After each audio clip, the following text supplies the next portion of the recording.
Chegou mais um episódio do Backstage, podcast para falar sobre moda, passado, presente e futuro. Eu sou Marina Colerato, editora do site Modifica, e estarei com vocês nessa jornada.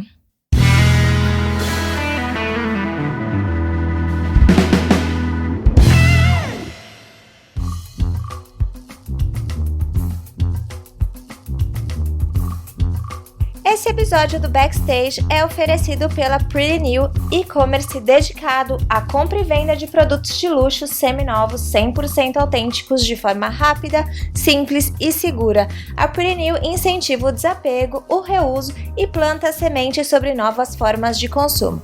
Conheça mais em prettynew.com.br.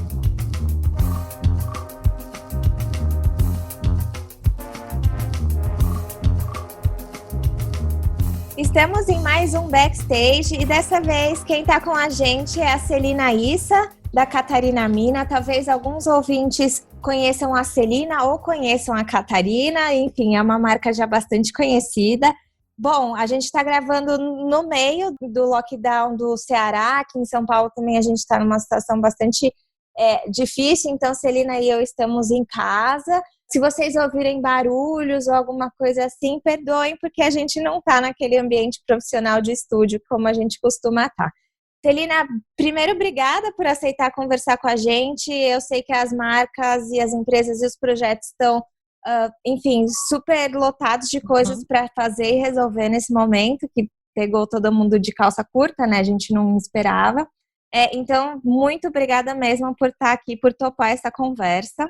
Eu que agradeço, obrigada esse convite de poder estar aqui compartilhando também um pouquinho, viu? Celina, para quem não conhece você, eu acho que vale a gente começar de você, inclusive. Como é que você, antes de chegar na Catarina, como isso aconteceu? Assim, como é que Celina e Catarina aconteceram? Bem, eu sou formada em comunicação social, sempre trabalhei com design gráfico, com criação de, enfim, em agência de publicidade como diretora de arte, e sempre tive essa vontade, talvez até por uma questão de herdade dos pais, de trabalhar, sair da bidimensionalidade e um pouco para trabalhar com objetos, enfim, um pouquinho isso. E aí acabei caindo no mundo da moda, pensando em bolsas como objetos e no artesanato muito pela facilidade de você criar junto de artesãos. Assim, é diferente quando você pensa marcenaria, aí você tem que montar uma estrutura. E fui caindo nesse mundo do artesanato, trabalhando também. Lembro que os meus primeiros trabalhos eram em paralelo à minha vida em agência. Trabalhei com material reciclado, pensando em stand para eventos, todo de coisa reciclada. Aí depois fui mais para o artesanal, porque aí nisso você vai conhecendo e você vai se conectando com pessoas, até que eu lembro que no começo eu pensei em trabalhar com tear. Comprei um tear, até hoje tenho, mas nunca consegui me organizar para colocar a mão na massa, ter aquela paciência, que é uma paciência do tempo artesanal. E aí conheci algumas artesãs com quem a gente foi se conectando. Então, tem gente que me pergunta, por que a Catarina Mina e o crochê? E a resposta sempre foram processos orgânicos de mundo mesmo, que a gente não tem explicação do porquê, mas foram pessoas. Então, a Verônica e outras artesãs com quem eu fui criando junto, foi dando certo, morava perto daqui de casa. Eu lembro que a gente passava na casa dela toda manhã antes de ir para o ateliê, ela trabalhava de casa. Então, essas coisas foram fazendo acontecer. E aí o artesanato entra meio por acaso na minha vida, mas acaba se conectando muito com uma vontade até de entender o potencial criativo e a entrega que ele podia ter para o mundo, porque quando eu trabalhava em agência era algo que eu me questionava muito. Nossa, a gente pode criar tudo, a gente pode fazer tudo, mas o que é que a gente vai escolher que vai, de fato, gerar alguma coisa de entrega para o mundo, né? E aí, eu lembro que desde jovem eu tinha esse questionamento da possibilidade criativa que você, às vezes, se vê, e você começa a pensar, mas por que eu vou fazer isso e não aquilo?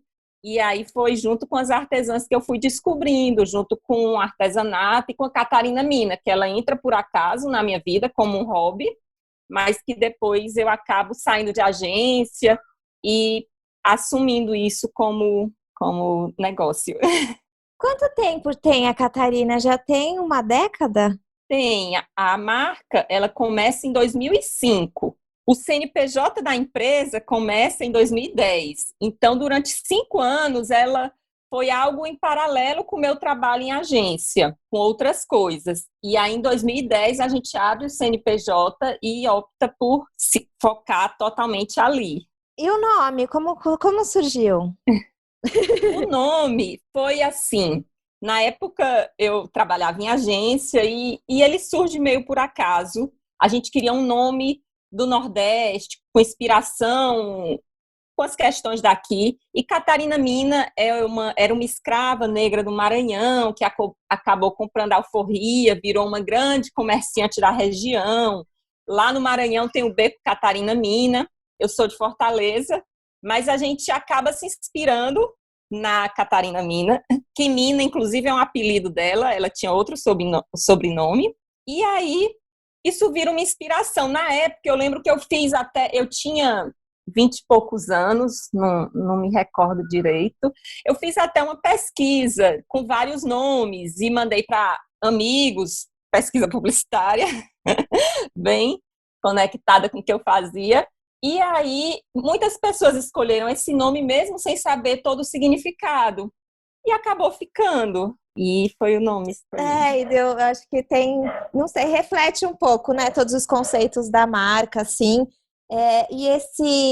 O que eu acho que de fora, né, eu vejo, Celina, é que vocês conseguiram uma coisa que é super difícil, né, que é unir o artesanato com o design e colocar isso no mundo de uma forma que tem uma aceitação e é uma aceitação pela estética e pela história muito grande, né?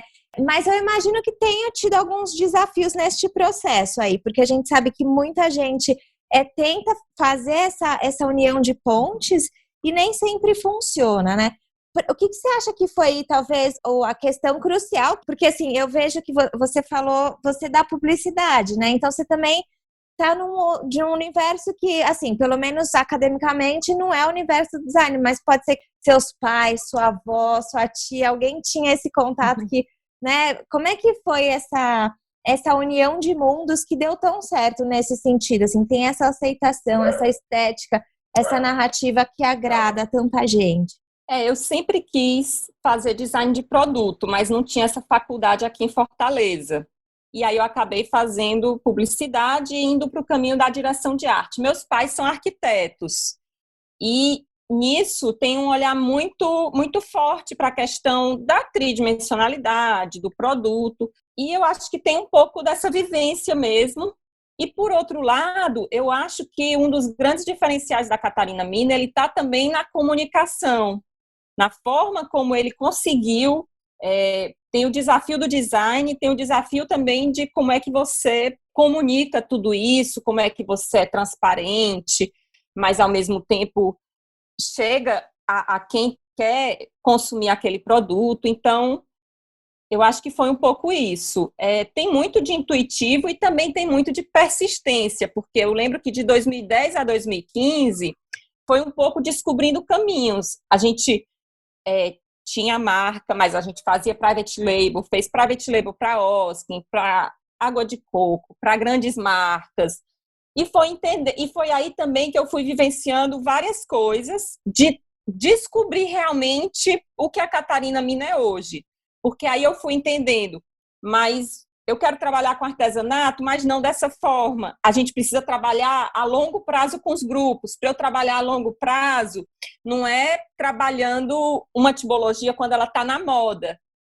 Por exemplo, estava na moda palha, eu lembro que eu viajava, ou um cliente pedia palha, aí você ia, descobria grupos. Nisso eu fui conhecendo vários grupos do Ceará. Viajei para vários lugares. E fui percebendo a importância também de você criar vínculos com o grupo e garantir, a gente até fala, mais importante do que trabalhar com várias pessoas é trabalhar com alguns grupos a longo prazo, você ter o compromisso. E aí a gente foi descobrindo isso, eu fui entendendo. Nesse processo também de 2010 a 2015, eu também fiz mestrado dentro da comunicação, mas eu estudei coletivos e na minha pesquisa eu tentava entender modos coletivos de produção, olhando muito para o que eu fazia. Eu estudei na arte, 3 coletivos de arte, mas entendendo muito a questão do que é um coletivo, as diferenças entre os vínculos de amizade e horizontalidade numa produção para vínculos hierárquicos dos modos de trabalho tradicional. Então, tudo isso foi me fazendo olhar diferente, tanto para o meu lugar, quanto para o lugar das relações, entendendo várias coisas que fizeram a gente chegar no que a Catarina Mina é hoje, que é o projeto Uma Conversa Sincera, que ele é lançado em 2015. Eu trabalhei também num projeto de arte em 2013, com uma artista de São Paulo, conectando mais de 100 artesãos aqui no Ceará. A gente produziu obras de arte que foram expostas nos Estados Unidos, em Berlim, na Pinacoteca, estava outro dia, no Museu da Vale, enfim. Foi um projeto de 9 meses de produção de obras, na qual também a gente acaba repensando alguns conceitos, o lugar do artista, do artesão, do designer. E eu fui revendo várias coisas nesse processo que foi de 2013 a 2015. Muito, eu acho que também pelo meu curso de mestrado, assim, as questões que surgiram ali, as leituras. E aí a gente chega em 2015 no projeto Uma Conversa Sincera. Você contou um pouco da questão que foi como é que você uniu esses mundos, e daí você falou várias coisas, por exemplo, que é o papel de cada um nesse lugar, a comunicação, a persistência. E também eu acho que você trouxe uma coisa muito interessante, que às vezes a gente que está de fora, e como você falou, você foi descobrindo isso, porque você começou a viver isso, né? Mas às vezes a gente que está do lado de fora não percebe que a importância dessa relação de longo prazo, né? Porque às vezes é exatamente o que você falou, às vezes alguma coisa fica na moda, você vai em determinada comunidade, trabalha com eles naquele tempo e tchau. E aí, quando outra coisa ficar na moda, isso troca, né? Isso não gera uma estabilidade, né? Uma garantia de que o artesão vai poder viver do trabalho dele, né? Do artesanato. Então, isso que você trouxe, eu acho que é um ponto importante para as nossas ouvintes terem de entendimento, né? Dessa importância de criar relações. E é curioso, porque enquanto você estava falando, antes da gente gravar, eu estava lendo um reporte da McKinsey sobre cadeias produtivas e como as cadeias produtivas foram afetadas agora com o coronavírus e tal. E uma das coisas que os suppliers, né, os profissionais de sourcing, da terceirização, aquela coisa toda que cuidam daquelas cadeias produtivas gigantescas falaram, é exatamente que daqui para frente eles precisam trabalhar cada vez mais com a estabilidade, com parcerias com os seus fornecedores, né? É claro que dentro do âmbito aqui que a gente está falando, é incomparável o que a Catarina Mina faz. Mas essa questão da estabilidade e da parceria e de estar junto é muito crucial para ter, tanto a marca ter a estabilidade, porque ela vai precisar desse fluxo constante, desse conhecimento, desse fazer e tal, quanto para os grupos produtivos, né? Que eles vão ter essa estabilidade, essa certeza de que, poxa, o meu trabalho, a gente está sempre junto, enfim, de alguma forma isso vai voltar, né? Esse ponto que você falou, eu acho que é bem importante, assim, para a gente não ser distraído por aqueles marketings social washing, que agora tá que tá, e daí a gente, sem dúvidas, né? Os artesãos, as artesãs vão entendendo o que você é e quer como marca. Isso vai sendo uma troca meio simbiótica, né? No processo de entregar este produto final para o mundo, né? Com certeza. Eu acho que até a nossa transparência e conta quem faz, toda bolsa vem assinada por quem faz, tudo isso acaba que gera, sim, coisas que no mercado tradicional poderiam ser um problema. Por exemplo, tem gente que liga direto para a artesã de Taitinga, a Aldenice, e aí liga lá e vai atrás e pergunta se ela pode fazer uma bolsa igual a minha. Por outro lado, por a gente trabalhar nesse outro lugar de relação, que não é só uma relação de troca de financeira, comercial, mas que tem ali a relação de longo prazo, de comprometimento, de outros valores que fazem parte e que geram essa confiança, essas escolhas acabam sendo, essas outras formas de trabalho são permitidas, são viáveis, né? Então, tudo isso é importante. A gente começa a ver isso no fazer, porque eu acho que isso é outra coisa importante. Às vezes a gente acha que a gente começa um negócio sustentável já com toda a ideia e tudo pronto, com qual é o meu propósito. Eu acho que muitas vezes a gente começa e o propósito ele vai se descobrindo também. É legal a gente já partir de pilares éticos claros, mas muita coisa ela é construída. Eu sou muito desse lugar da ação. Cada vez mais eu entendo como existem vários lugares de estar no mundo, né? Mas esse lugar de começar, às vezes, sem saber direito, e depois você olha para trás e você vai descobrindo várias coisas que estavam ali não por acaso, né? Isso do longo prazo, eu lembro que em 2015 eu estava à beira de largar tudo, desistir. E aí eu pensei, não, mas vamos aqui, 7 artesãs, a gente vai trabalhar com 7 artesãs e a gente vai garantir a renda para 7 artesãs. Eu vou precisar vender tantas bolsas por mês, eu mando uma cartinha para 90 pessoas, se tantas comprarem, a gente garante isso. E aí, esse lugar de pensar a partir do pequeno também é um lugar legal. No lugar da gente hoje tem esse muito startup, escalabilidade, não, como é que a gente pode resolver para esse pequeno número e talvez produzir exemplos que sejam exemplos para outros, mas nem tudo precisa ser resolvido pela gente, né? Tirar a ideia do gigante, né? Eu acho que é um pouco isso também. Você tocou num ponto que eu já ouvi, assim, com algumas pessoas, que, Marina, se eu conto quem fez, o meu concorrente ou alguém vai lá e vai atrás dessa pessoa, né?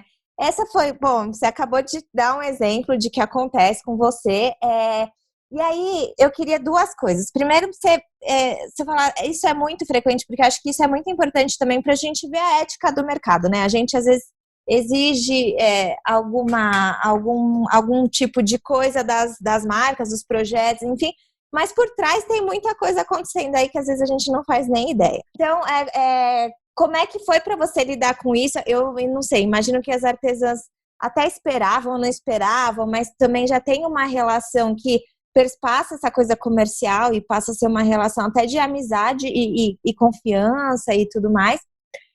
E também, para quem está nos ouvindo e não conhece, o que é o projeto Uma Conversa Sincera? Porque eu acho que, assim, de tudo que eu conheço, ele é bastante pioneiro e bastante audacioso no sentido de abrir custos. Isso é uma coisa que é um grande tabu ainda, né? Falar sobre custos de produção, falar sobre valor, falar sobre lucro, falar sobre renda, enfim, acho que tudo isso ainda é um grande tabu para a gente. Então, eu queria que você comentasse esses dois processos aí.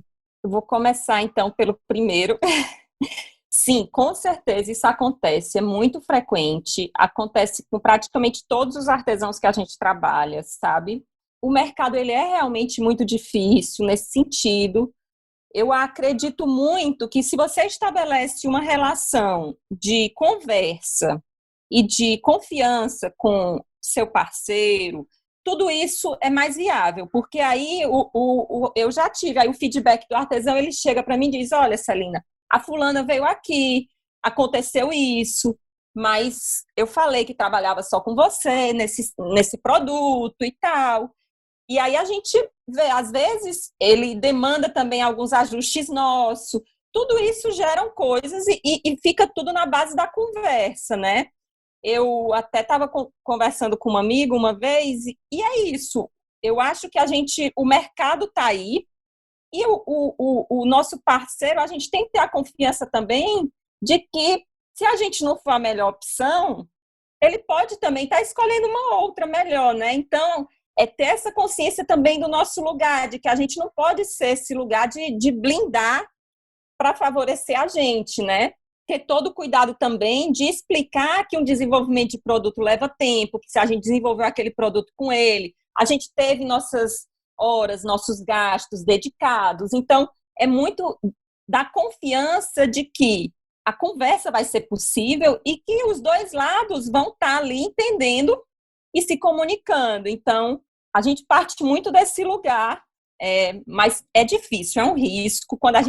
E aí, quando a gente foi abrir os custos, eu lembro muito da minha tia, que ela falou, mas você vai dizer quanto paga, você vai dizer quem fez, seu concorrente vai lá e vai pegar. Então, o projeto Uma Conversa Sincera, além de ter por trás quem fez, a gente também abriu os custos do produto.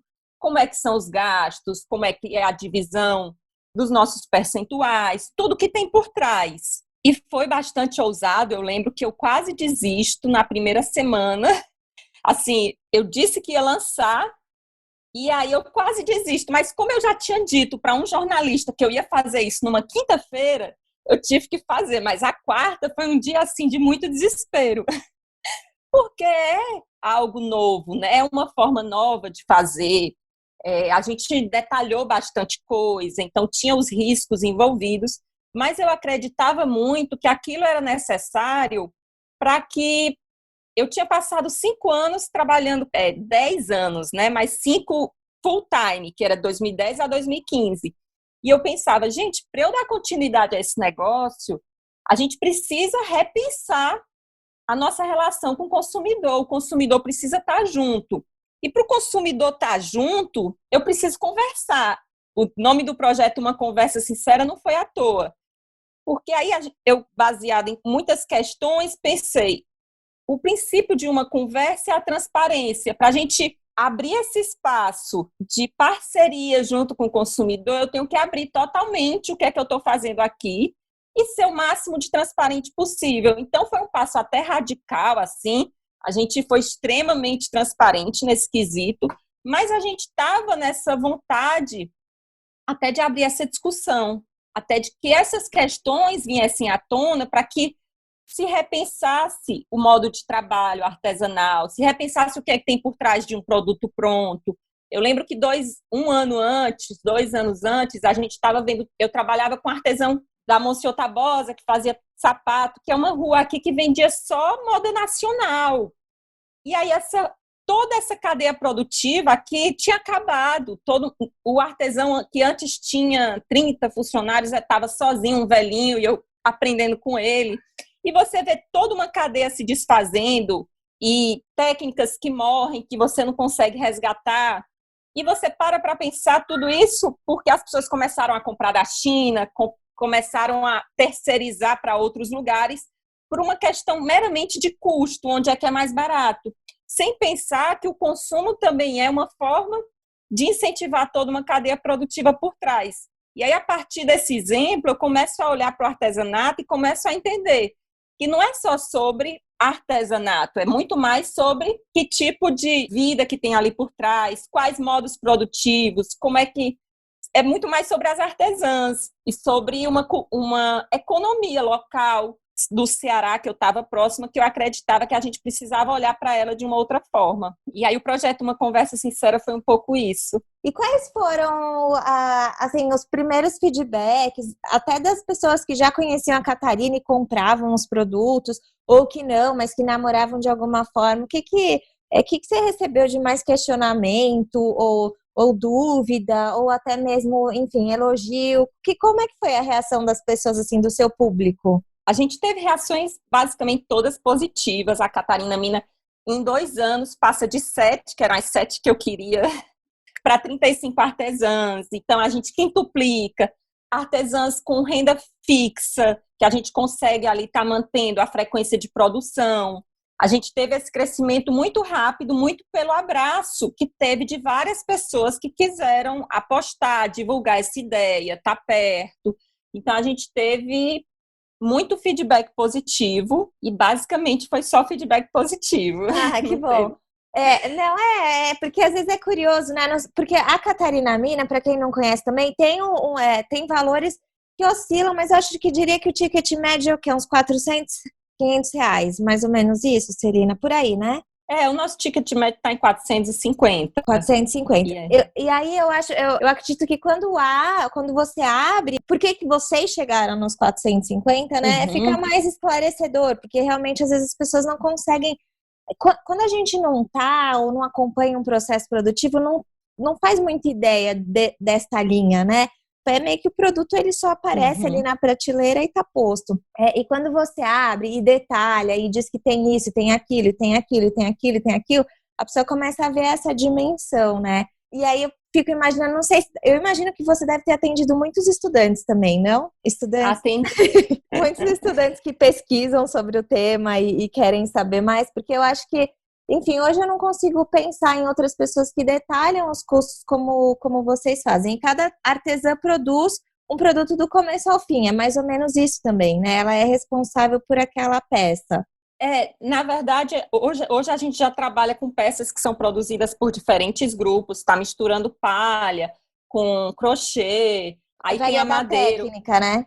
Varia da aí tem técnica e da matéria-prima. e aí o artesão também agora de madeira, da machetaria, aí tem também o seu Pedro do Uru, aí a gente já começou a entrar no lugar de projetos também, que aí a gente já a gente começou a entender que a gente começa com esse propósito, né, que eu estou até às vezes fugindo dessa palavra, mas um pouquinho de trabalhar, repensar os laços entre artesãos, designers e consumidores, entendendo também esse lugar do consumidor e aí o nosso lugar na comunicação, que não é só sobre o que a gente faz, mas como que a gente comunica também impacta e gera, né, tudo que é importante. E aí a gente começa a ver como é que a gente pode aumentar o nosso impacto, como é que a gente pode crescer.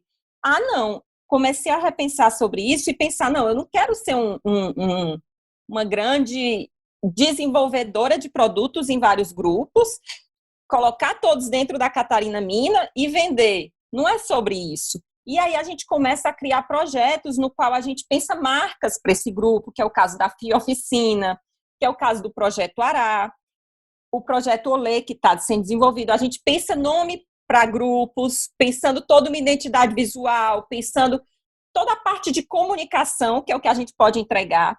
Também pensando junto o design, mas entendendo que esses grupos podem estar conectados com outros compradores, por exemplo, que foi o caso da FIA, que primeiro a gente lançou uma campanha de compra antecipada e depois ela acaba tendo visibilidade, é um Instagram que começa a ser abraçado por outras pessoas e outras marcas se conectaram a ela, venderam os produtos da FIA e a gente foi entendendo que a nossa entrega podia ser também essa entrega de ser uma ponte, mas que também faz um processo de ajuda no sentido, às vezes, de uma nota fiscal ou de ensinar a abrir uma associação e ajudar no que o grupo precisar. Então, hoje a gente tem o Projeto Ará, o Projeto Olê, que aí é Olê Rendeiras, o FIA Oficina e o Projeto Uru, que ainda é bem pequenininho, o Projeto Uru. Sim, entendo, porque esses grupos não ficam, não é uma relação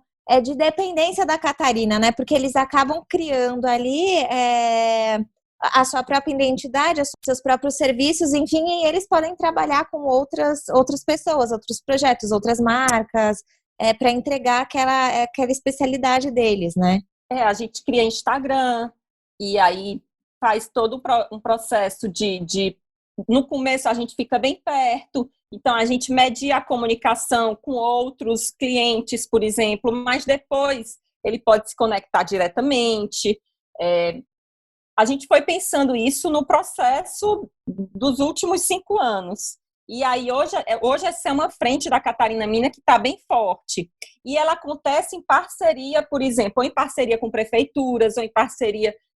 o projeto Olê Rendeiras tem 5.000 rendeiras de birro no Trairi. E hoje a renda de birro está super desvalorizada. Elas ganham coisa de R$60 por mês fazendo renda de birro e mesmo assim estão reclamando, não está dando certo. E nessa região, no Trairi, está se instalando a Care, que é uma empresa de energia eólica, e eles estavam querendo fazer um projeto social ali. E aí a gente, junto com eles, está desenvolvendo esse projeto, que chama Olê Rendeiras, que a gente está repensando todo o design, a gente aprendeu várias coisas, aprendeu a técnica, estudou, fez todo uma identidade visual, pensou no nome Olê Rendeiras, tem todo um branding por trás, a gente trabalha um cuidado mesmo com a comunicação, com essa sofisticação que a comunicação precisa ter.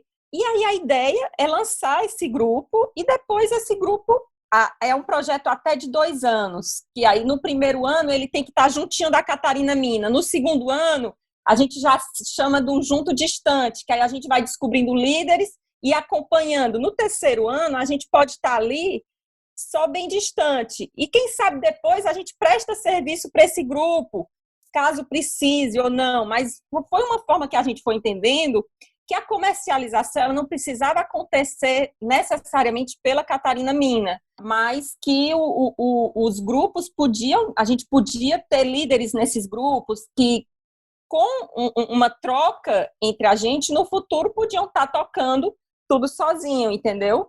Então, são alguns projetos e formas que a gente está pensando também como é que a Catarina Mina pode estar atuando. Acho que até também eu não sei, agora que você falou dos projetos e tudo, também é uma diversificação do negócio, né? E aí você tem mais habilidade de gerar o impacto que você, né, deseja, porque não fica... Centralizar é uma coisa, eu imagino que todos os dois caminhos sejam difíceis, mas centralizar e virar uma coisa gigantesca, com todo mundo sob o seu, é muito, muito complicado, né? E também acho que não é o tipo, pelo teu projeto, enfim, não me parece o tipo de modelo de sociedade, de negócio que te atrai, né? Total. A gente começou a olhar e pensar, não, então a gente vai querer se especializar em gestão de produto, compra e venda de estoque, ou a gente quer olhar para o que de fato é aquilo que a gente sabe fazer, que é muito mais sobre pensar design, pensar comunicação, e que a gente não precisaria estar, para aumentar esse impacto, tá sendo só sobre o produto. Então começa a ser também sobre isso. E está sendo bem bacana. A gente lançou também o Projeto Ará no começo do ano, com uma venda em lote dos produtos das rendeiras de Aracati, que a gente desenvolveu em crochê, peças de roupa. Então, foi uma venda em lote, o consumidor comprou antes, recebeu 60 dias depois, também teve a tipologia do filé lá. Em Aracati também tem o labirinto, que é outra tipologia que está à beira de extinção, assim, é uma tipologia bem mais sofisticada, o labirinto. Então, a gente começou a desenvolver lá também, ia lançar já, mas com tudo isso teve que dar uma pausada. O Projeto Olê, a gente está conseguindo trabalhar à distância com elas, é muita gente. Mas é um pouquinho sobre isso, é sobre esse olhar para o artesanato e como é que a gente pode estar repensando os laços, A gente fala muito também sobre fazer a renda chegar em lugares onde ela não chegava, é um pouquinho sobre isso. Chegar onde ela não chegava e por fazeres que são das pessoas, né, e não fazendo coisas completamente... Porque eu imagino que você trabalha com o pessoal mais velho, não? Os artesãos. E aí tem esse desafio também, não? Tem muito jovem também. Tem muito jovem que tá ficando com artesanato. Porque tinha um pouco dessa evasão, né? De querer fazer outra coisa. No nosso projeto, no nosso grupo mais antigo de Taitinga, tem muito jovem. E tem até alguns maridos que começaram a aprender crochê. E é bem engraçado isso. Mas, de fato, tem também essa geração mais velha que guarda esses saberes. E eu acho que é um pouco sobre isso, é sobre um fazer que, às vezes, a gente até fez uma dinâmica com o grupo, com as meninas lá do Trairi, e aí teve alguém que falou assim, o que é que você gosta de fazer? Eu gosto de ficar sentada na almofada. Então, são fazeres que fazem parte do dia a dia. Você passa ali na rua do Trairi é pertinho de Flecheiras, mais atrás, não é na beira da praia, mas tem a praia bem perto, e você passa por ali, e se você passar 1h da tarde, todas as varandas estão com almofadas de bilro, que a almofada é onde elas fazem a renda de bilro, e tem uma rendeira sentada ali fazendo. Então, elas ficam fazendo só por gostar mesmo, faz parte da cultura. Até a mestre Raimundinha, que é mestre rendeira de bilro, ela falou que a renda de bilro ela tem os 5 pilares. E um deles era também a pessoa conversa, não fica com Alzheimer. Então, tem as rodas de conversas de mulheres. É um momento onde elas se reúnem, trocam uma ideia, então falam de problemas, então tem também outras coisas que envolvem o fazer, que não é só sobre a geração de renda, e que é importante que a gente pense sobre isso, sobre como esse também é um fazer que você pode estar fazendo em casa, acompanhando a rotina do seu filho, tem aquele horário de trabalho, mas você também consegue, você acompanha a rotina de fazer o almoço, você consegue, aqui no Nordeste isso ainda é muito importante. Tem uma das artesãs que trabalha comigo que ela dizia, não, eu saí do meu trabalho porque ela mora numa zona mais perigosa, um pouco, que não é uma zona tão segura. Uhum. E aí ela saiu do trabalho formal dela porque ela queria estar em casa, porque ela queria estar checando a hora que a filha adolescente ia chegar em casa, a hora que a filha ia estar indo para a escola, ela queria estar ali perto acompanhando aquilo. E aí o artesanato viabiliza que ela trabalhe em casa, que ela tenha uma renda e que ela mesmo assim tem essa autonomia financeira que é importante para a mulher, que esse é outro fator. A gente viu várias artesãs que com uma autonomia financeira conseguiram sair de situação de violência doméstica sem precisar estar abandonando a casa, estar abandonando os filhos, que a gente sabe que tudo isso, para quem tem uma condição mais humilde, são questões importantes, né? Então, tem também esse fator. É uma rede complexa de questões, né? Tem a questão da renda, mas tem a questão da cultura, e aí tem a questão de como a renda impacta em outras coisas, que é estar ou não, permanecer ou não um relacionamento abusivo, ou como eu vou sair desse relacionamento, né? A independência financeira, que também agrega renda para a família, essa possibilidade de estar mais perto dos filhos, principalmente quando está numa região, enfim, onde eles ficam mais suscetíveis a ir para outros caminhos que os pais não, talvez não aprovariam, etc e tal. Eu acho que tem toda essa... isso às vezes fica um pouco escondido, né? Mas quando a gente fala de moda, de processos produtivos, principalmente, acho que isso vem muito à tona. Quando, enfim, a gente está falando das mulheres migrantes costureiras em São Paulo, das artesãs no Ceará. Todos esses grupos de mulheres são no Ceará? Você está com grupos em outros lugares, né? Todos no Ceará? Não, todos no Ceará.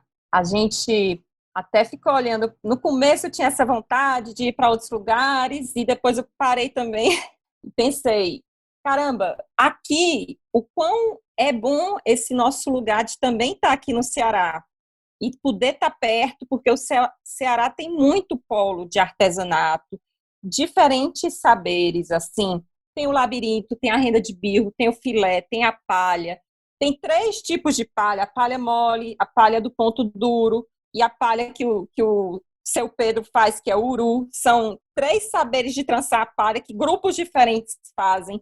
Tem o crochê, e tem tudo isso aqui perto, e a gente começa por aqui. Pode ser que a gente vá para outros projetos. Eu até viajei recentemente para a Amazônia, fui convidada a pensar um projeto por lá, mas por enquanto a gente está aqui e está super feliz, porque isso também faz com que o nosso trabalho tenha um diferencial, que é o diferencial dessa ida e vinda. Para esses projetos, a gente vai praticamente toda semana, a gente vai e volta, vai dormir lá, volta no dia seguinte, a gente acompanha de perto, a gente tem essa relação de proximidade, a gente tem a continuidade de estar perto durante o ano todo. Então, tudo isso faz o modelo de trabalho da Catarina Minas ser um pouquinho diferente e essa proximidade com as artesãs acaba fazendo com que o vínculo seja, de fato, a longo prazo. Eu não sei como é que eu garantiria um vínculo a longo prazo se fosse um projeto no Sul, por exemplo. Pode ser que aconteça que seja a longo prazo, mas no momento o que a gente visualiza é aqui, né? Sim, e aí também tem uma coisa que você falou no começo, que é a questão do local, né? Que é uma coisa que está intrínseca no projeto desde o começo, então acho que faz todo sentido também. É que, como você falou vários, eu falei, nossa, será que tem tudo isso lá no, tudo isso lá no Ceará? Um é no litoral oeste, o outro é no litoral oeste, o outro é no interior. E ainda tem mais, eu já trabalhei com palha de bananeira, que é na Serra de Baturité, e que eu morro de vontade de trabalhar de novo, que é um pessoal incrível. Isso foi no projeto de arte. Tem o bordado, que é em Maranguape, que também tem muito, aqui tem muito. e tem muito potencial. Eu olho às vezes e penso, nossa, como podia ser diferente, sabe? E quando você viaja, porque tem o artesanato da cidade, e aí tem questões muito semelhantes com questões de imigrantes, da costura e outras questões, né? O artesanato da cidade, às vezes é um artesanato com questões diferentes das questões do artesanato que a gente vê no interior e nessas zonas litorâneas. E no litoral, muitas vezes, você vê uma relação com o artesanato que é muito de paixão mesmo. Elas fazem e elas querem ver aquilo durar e querem passar para outras gerações. Uma entrega muito mais para o mundo também, e é bem interessante, é bem bacana. Eu fiquei pensando, uma vez eu conversei com a Flávia Aranha, ela fala, e ela faz um pouco desse trabalho também, né? E uma vez ela me falou uma coisa que eu achei muito interessante, que ela fala que também quando os artesãos, as artesãs veem o produto sendo valorizado por outras pessoas, por pessoas diferentes, faz com que até eles mesmos também valorizem, principalmente os jovens, valorizem, né? É uma coisa meio que mútua, né? Que vai acontecendo nesse sentido. Porque a Catarina já ganhou prêmio, a Catarina está nas revistas, a Catarina, enfim. Eu imagino que você leve isso tudo para elas, porque né, a Catarina são elas e eles também.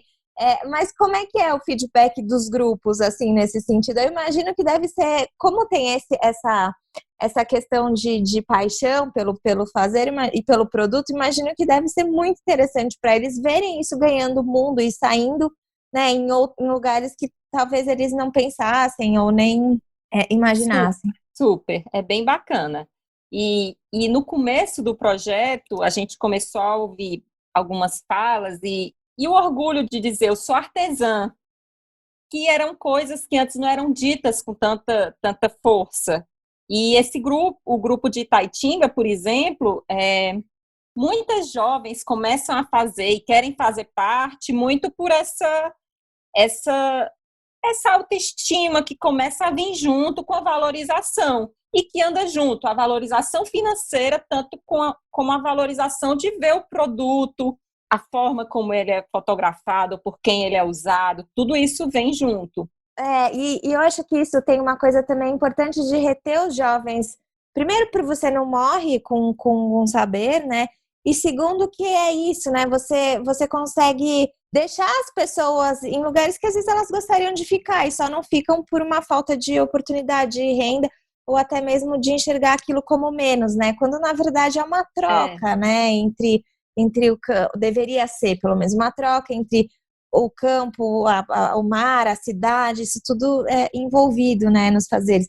Mas é um processo que acontece, assim, tem que ter muita intenção, né, Celina, porque não é simples, eu acho que é o que você falou assim, você pensou em desistir, acho que quem nunca, né, pensou em desistir, largar tudo, pensou em voltar atrás, enfim, mas tem uma intenção muito forte aí nesse processo e levando as pessoas junto com você, né, porque não dá para fazer isso sozinho, nem só você, nem os artesãos. Tem a galera que está junto, que está apoiando, que compra, que divulga, enfim, que vai abraçando essa ideia e transformando isso, né? Acho que a Catarina é sempre um exemplo, né? Tipo, na moda de alguém que está gerando impacto social e que, sim, e com impacto ambiental também, porque né, é uma outra lógica, tanto de produção quanto de uso da peça. Você não vai pegar uma bolsa da Catarina e tipo, jogar fora, né? Então, acho que tem toda uma mudança de relação com todos os envolvidos, né? Com todos os stakeholders ali no processo. É muito sobre isso, sobre repensar realmente, você olhar para um produto e entender todas as camadas que estão por trás e os fazeres. Tem essa questão do coletivo, ela está muito forte, como isso precisa ser articulado e que também não é fácil, mas que muitas vezes é todo mundo, é o ateliê, é a equipe, são as meninas, e uma tá mais mal, aí a outra vai lá, e tem várias parceiras e pessoas que tiveram sempre junto de tudo isso e que com certeza fazem parte desse movimento junto com as artesãs. Não é fácil, né? Porque quando a gente olha assim, parece que mas eu acho que é muito sobre estar ali resistindo e estar vendo os desafios como reinvenção e muitas coisas que foram criadas, elas partiram de desafios, de coisas que pareciam empecilhos, coisas que pareciam problemas. Eu lembro na FIA, a gente tinha sido convidado para pensar o design do produto e depois tinha uma verba para fazer cartão de visita e embalagem. E eu sou designer gráfico, aí me chamaram também. Aí eu disse, gente, mas a gente vai fazer cartão de visita para um grupo que está no interior do Ceará, Sobral. Não tem visitação turística, para quem que vai se entregar esses cartões de visita? E a gente vai valorizar o artesanato vendendo aqui, não que não tinha, não conseguia valor agregado, não conseguia valorizar o trabalho.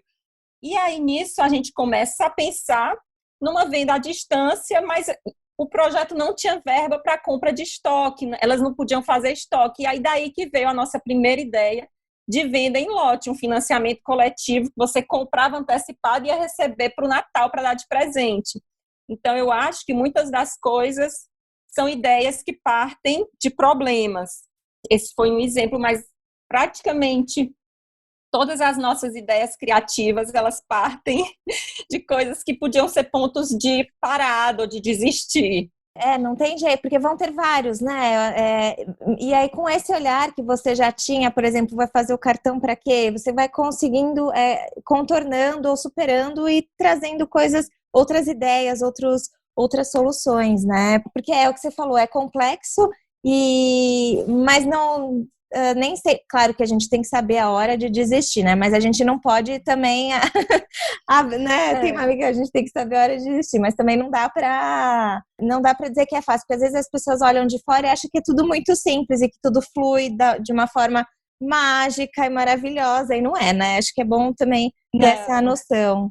Até assim, a gente trabalha com vários grupos aqui no Ceará, mas os custos de transporte aqui dentro já são muito altos, então tem sim muita refação. A gente foi descobrindo no processo várias coisas que antes não eram nem custos de produto e a gente começou a descobrir. Por exemplo, um grupo novo que a gente começa a trabalhar, pelo menos durante um ano, a gente tem que deixar uma verbinha extra. Por quê? Porque vão ter defeitos e a gente não pode jogar para o artesão refação, porque a gente precisa entender aquele modo produtivo. Então, teve alguns casos da gente estar trabalhando e no meio de uma encomenda o artesão falou, não, mas esse produto eu tinha dito tanto, mas ele é para ser tanto, porque eu não tinha calculado direito. E aí a gente precisa também compreender esse lado. Então, absorver tudo isso. E a empresa vai entendendo, durante todo esse processo, vários detalhes que a gente não... a princípio, não estava contando com isso. Então, isso também faz parte de todo esse processo de trabalho, de todo esse aprendizado e de todos os ajustes. E aí, uma coisa muito bacana é a transparência, porque no momento que a gente é transparente, tudo isso pode ser transparente com o consumidor e a gente pode contar essas histórias e ele está ali acompanhando. Então, isso também é um lugar legal para o consumidor entender. Eu acho que a gente fala muito sobre o que é que vai vir, né, nos próximos, depois da pandemia, e eu acho que também vai ser preciso o consumidor entender as empresas não só como empresas, instituições que não erram. Eu acho que é preciso que se entenda que também são pessoas, que também é humana, e que também, para que a gente chegue numa nova economia, a gente também precisa que o espaço para falha exista, que o espaço para troca, para compreensão, isso é muito importante. Eu acho que a gente tem que ter esse olhar focado, porque o consumidor, ele não... Até que eu nem gosto dessa palavra, consumidor, mas eu acho que essa comunidade que aposta e compra precisa dar abertura para esses projetos, estar perto desses projetos de diferentes formas, porque até uma grande preocupação minha, a Catarina Mina, nesse momento, a gente se viu numa fragilidade financeira super delicada. E imagine tantas outras boas ideias, né? Tantas outras pequenas empresas e pequenas ideias que começam com sustentabilidade. A gente precisa cuidar dessa cadeia, porque é uma cadeia muito frágil, é uma cadeia que não tem com um fundo financeiro grande apoiando. Então, como é que a gente, como comunidade de consumidores, na qual a gente acaba todo mundo fazendo parte de alguma forma, né? Como é que a gente vai estar junto disso se a gente quer um mundo diferente, né? A gente precisa entender também nosso lugar como apoiador, como parceiro em tudo isso. E aí eu falo muito menos pela Catarina Mina, assim, não só pela Catarina Mina, mas por todo esse ecossistema que eu acompanho e vejo como é difícil para tanta gente, tanto pequeno empresário e de novas ideias, né? Mas eu acho que a gente precisa ter espaço para o erro, de fato. E o erro, ele não ser algo destruidor. O que eu acho é que os projetos, eles precisam entender que eles nunca vão começar perfeitos e os ajustes, eles vão acontecendo no processo. E que a gente, para começar coisas, a gente precisa ter essa compreensão.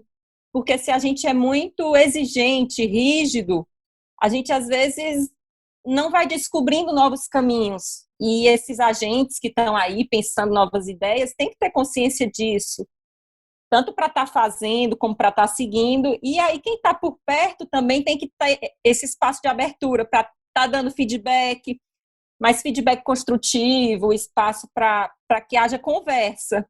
Eu acho que a conversa é algo que a gente às vezes acha que está falando muito, né? No Instagram todo mundo fala, mas às vezes a gente não está de fato abrindo espaço para a conversa. Isso é uma coisa que você falou da sua história mesmo, conta um pouco disso, né, Celina? Que foram vários processos de que você até poderia ter uma ideia super redonda, mas que na hora que você vai para o mundo e vai para as realidades e vai para as comunidades artesãs e vai para sua planilha financeira e vai colocando tudo isso, não vai mudando, né? E você vai se encontrando com diversos desafios aí nesse processo. Acho que este fazer, por isso você falou no começo também, é super importante ir fazer, né? Ele vai colocar todo mundo de frente para esses desafios e erros e depois acertos, enfim. O que eu acho que o ponto de inflexão, eu acho, é quando a gente erra demais no mesmo ponto. Daí eu acho que a galera realmente não dá para ser muito condescendente. Mas sem dúvida, assim, tem que entender muitas realidades diferentes, né? E muitos processos e coisas que, enfim, e também um amadurecimento, porque um projeto ele não nasce maduro, né? Ele começa de uma forma.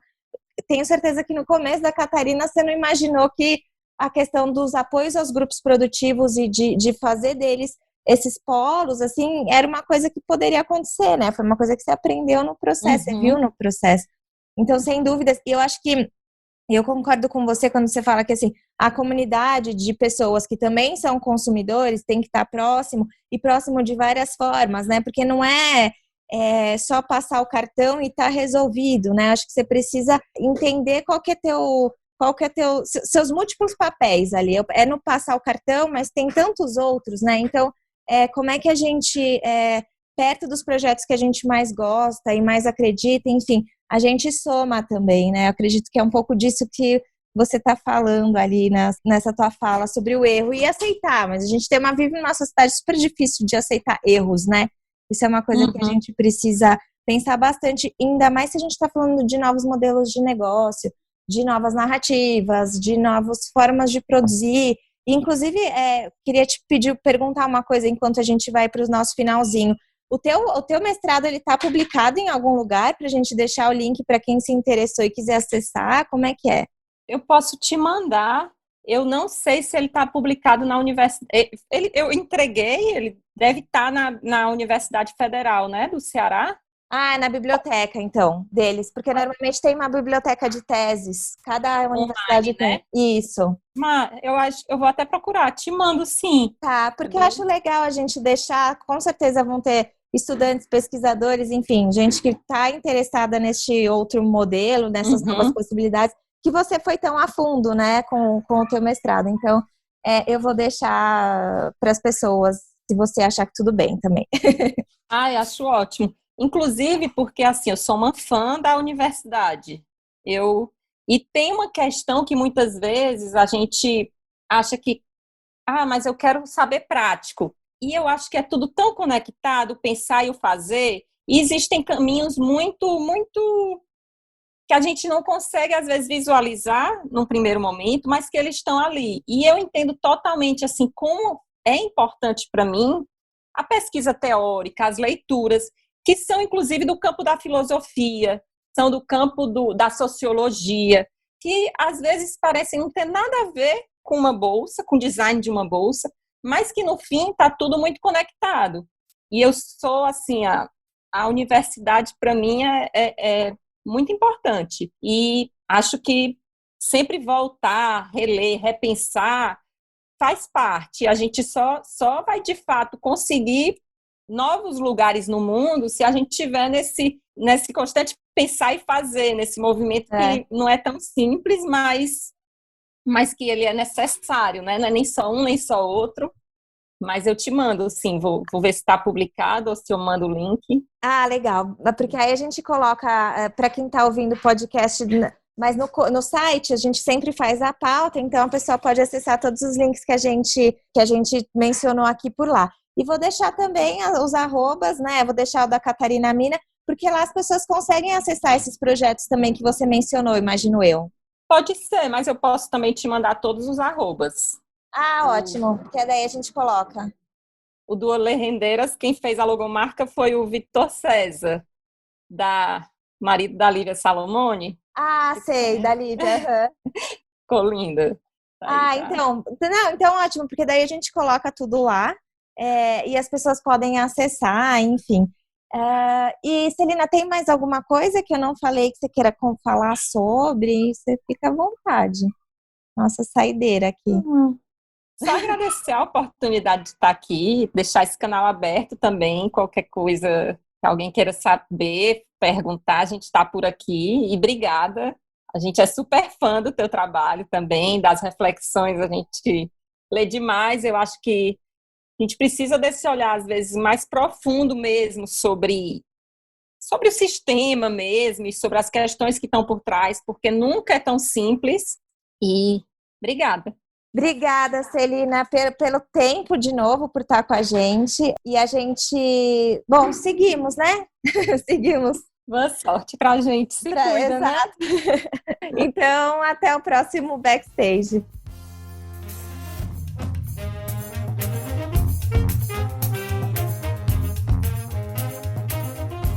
O podcast Backstage é uma produção do Modifica. Se você gosta de ouvir este e nossos outros podcasts, não esqueça de assinar o Clube Modifica. Colaborar financeiramente com o jornalismo independente é a melhor forma de manter nosso conteúdo livre de paywall e com cada vez mais qualidade. Lembrando que quando você colabora com o Clube Modifica, você remunera uma série de profissionais que fazem o Modifica acontecer. Acesse modifica.com.br/apoie e saiba mais.